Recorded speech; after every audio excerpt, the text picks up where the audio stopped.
Hi there. The movie I chose to do a video about, and the movie that I rewatched because I've already watched it like more than once, is called Girl Interrupted. Um, it was like one of the first movies I ever watched that highlighted mental illness. And I also want to mention that most of the movies on that list I have already watched. I'm sort of like a movie junkie, but also just find, the brain and mental illness and stuff like that just so fascinating. So that's probably another reason why most of those movies I have watched. But anywho, Girl Interrupted is basically a movie about girls in the psych ward. I forgot what date it was, but pretty sure it was like in the 19 something. Actually, let me look that up. Erupted date 1999. So,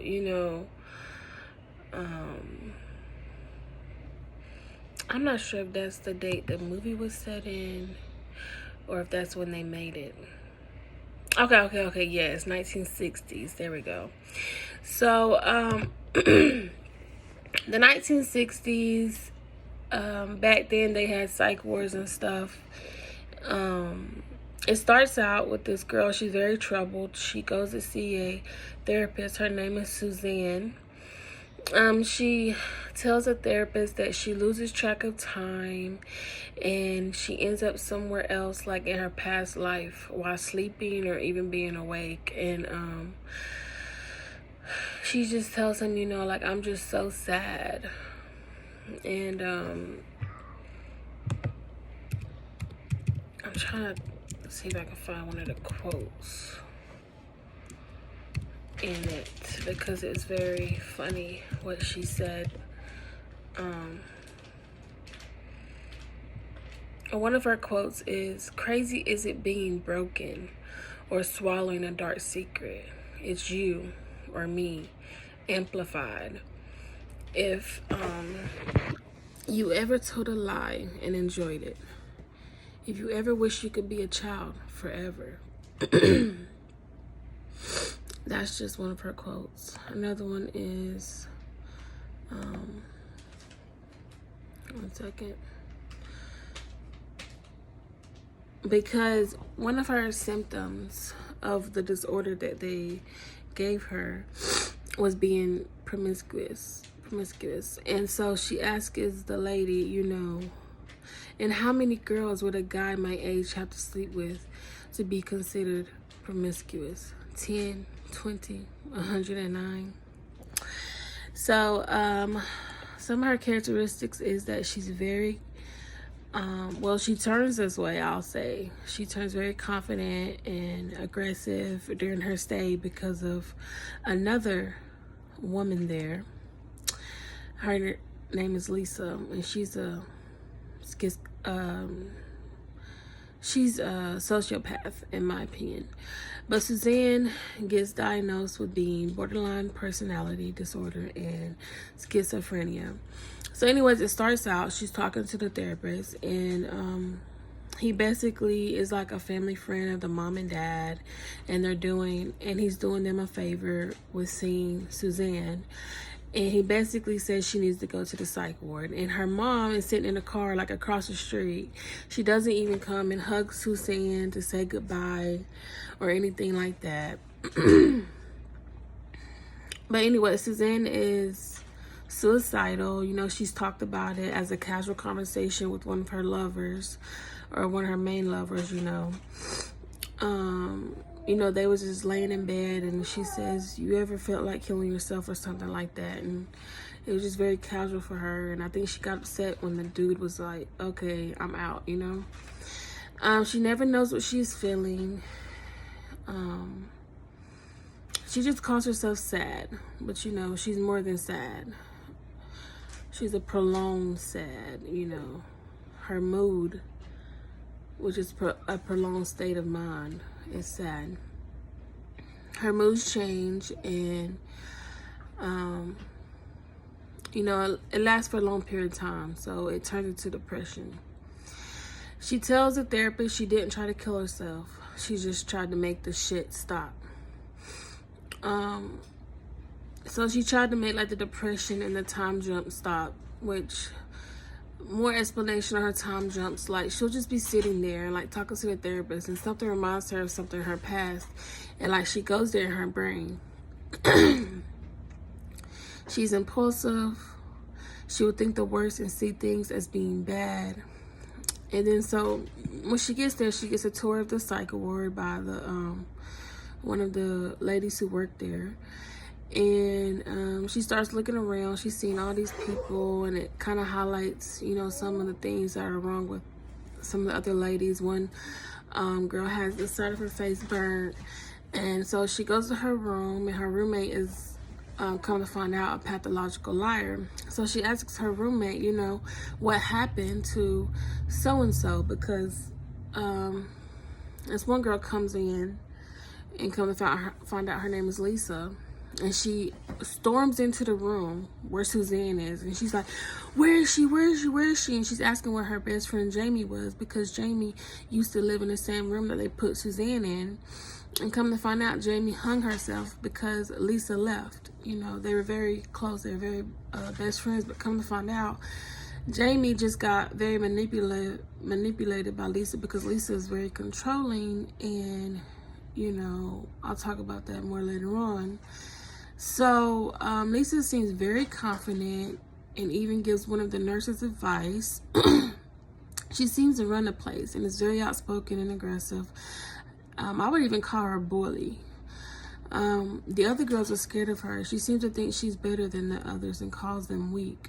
She has a lot of influence on the other girls. So that's what I'm trying to say when I say that Suzanne changed while in there, because she just became a different person.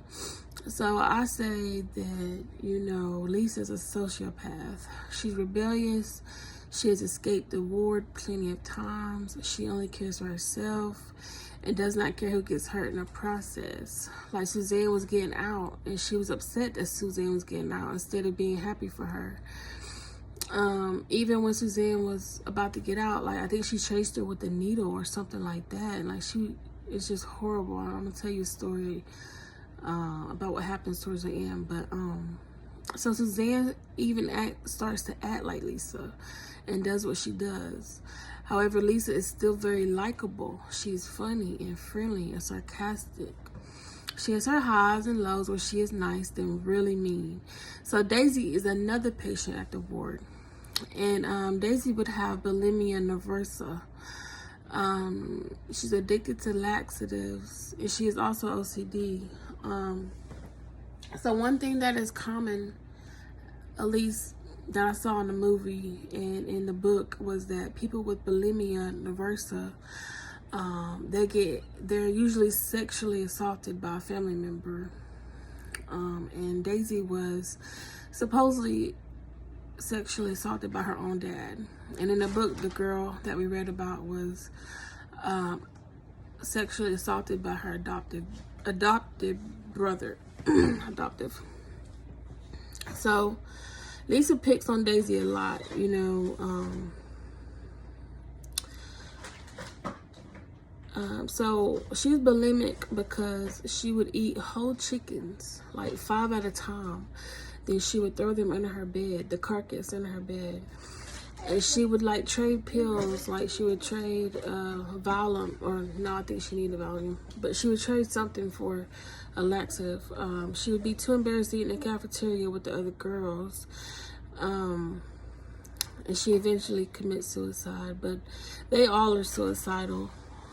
Polly is another person in the ward. That's the girl who had the burnt thing on her face, the burnt scar on her face.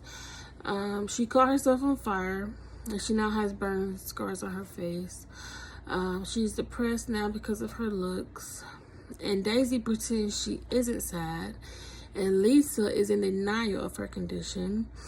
Daisy's story shows that even when you get out, you're still battling the disease, because Daisy does get out. And we'll talk about that later on. But Suzanne seems to be attached to the ward, being there for a long period of time. She doesn't want to leave with someone who claims to love her. So the lover that she is mainly with comes and, you know, says, come on, we can leave right now, you know, but she doesn't want to leave. She made real friends, you know. Suzanne is very intelligent, and I like that the show shows that, you know, mental illness people are not dumb. You know, they're very highly intelligent and likable.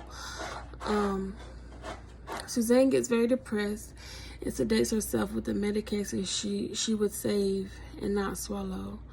So that's what started the whole thing. Like, she took a bottle of aspirin and swallowed it down with alcohol or something. That's what made her see the therapist in the first place.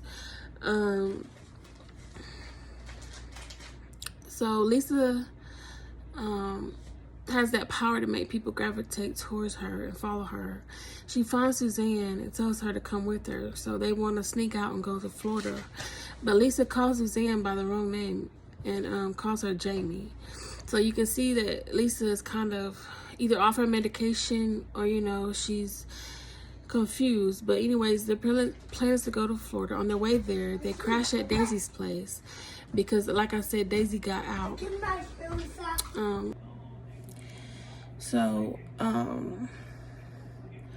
They need a place to crash, so they go to Daisy's house. And, you know, Lisa's making fun of Daisy, saying all these things, like, oh, look at you, you're living in your daddy's house, and I know he raped you, but the thing is, you know, what they don't know is you enjoy it.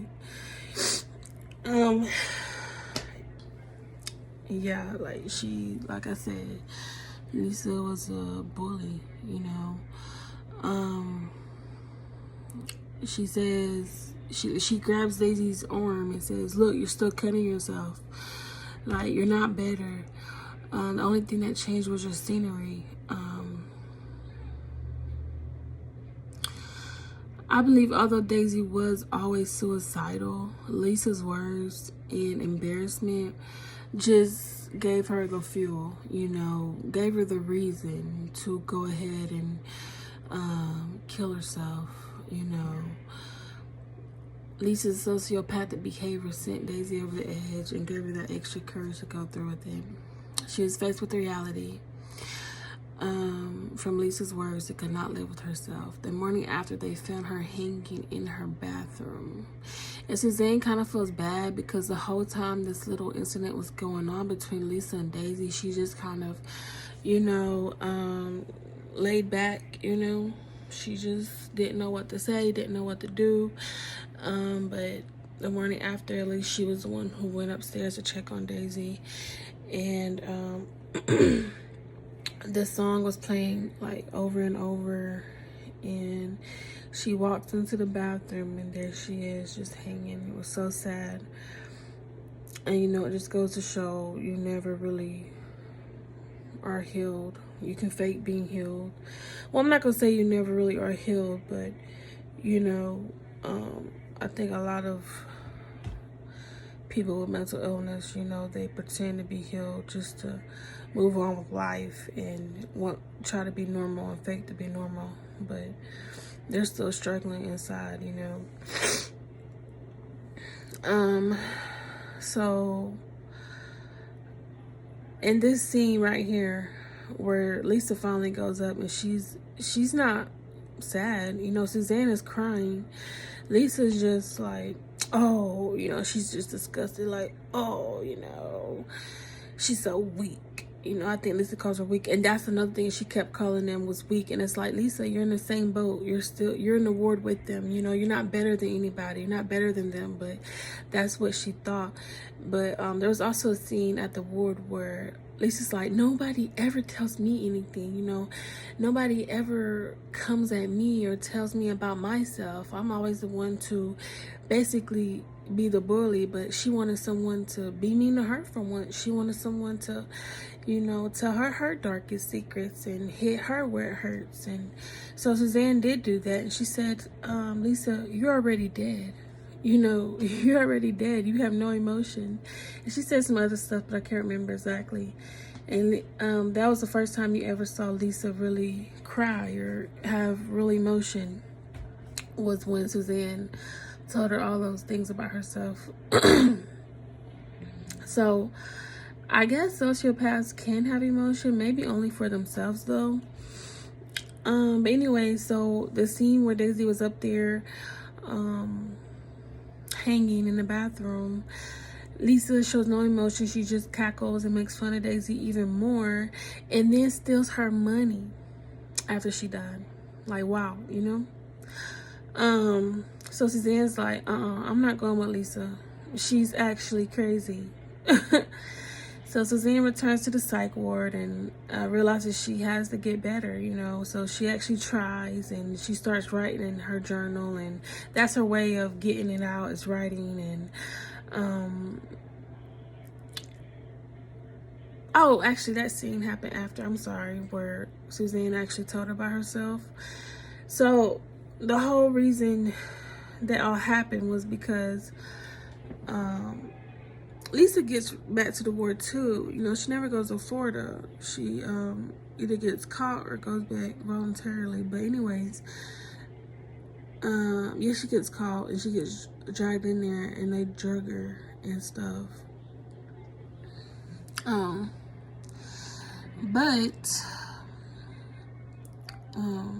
So Lisa is mad that Suzanne's getting out, like I said earlier.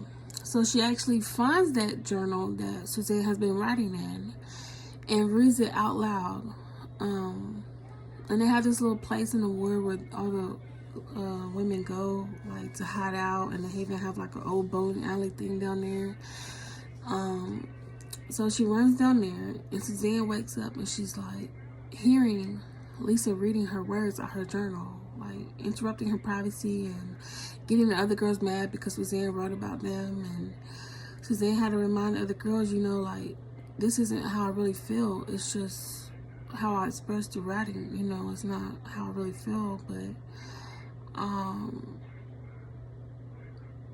another scene shows where they break into the therapist's office and find the files of each of them, and they read their files. But anywho, so she steals her diary and reads it aloud for everyone to hear. And that was it, you know. After that, that's when Suzanne told Lisa about herself, and, you know, they made up by, I forgot if I forgot if they said anything to make up, but the final scene is Suzanne painting Lisa's nails and getting released and going home. So I know this was long, but I hope you guys learned something about the mental illnesses that I've discussed throughout this movie. Thank you.